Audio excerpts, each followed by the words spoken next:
इसी का बरकत नाम में आप सबको सलाम। जैसा कि आप जानते हैं 1 दिसंबर से हमने कैरल का आगाज़ किया और आज हम भाई सुरता के घर में मौजूद हैं।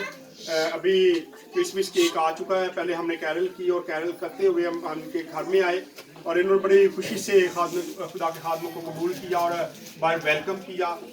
आज हम इनके घर में मौजूद हैं। आए, क्रिसमस का केक आ चुका है। जैसे कि आप जानते हैं हर घर में जाके हम केक काटते हैं। पहले केक काटेंगे और उसके बाद इनसे बात भी करेंगे कि आज इनके घर में कैरल आई, इनको कैसा लगा।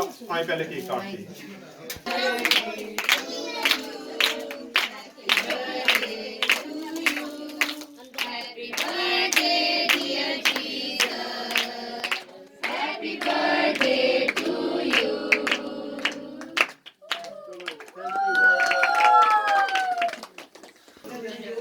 आए जी, क्रिसमस का केक काट चुके हैं। आए, फैमिली जो है एडवांस में आप सबको हैप्पी क्रिसमस कहना चाहते हैं।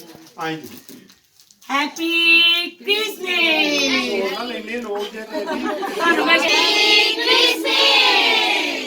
एडवांस में जी भाई सुरता की फैमिली की तरफ से आप सबको हैप्पी क्रिसमस।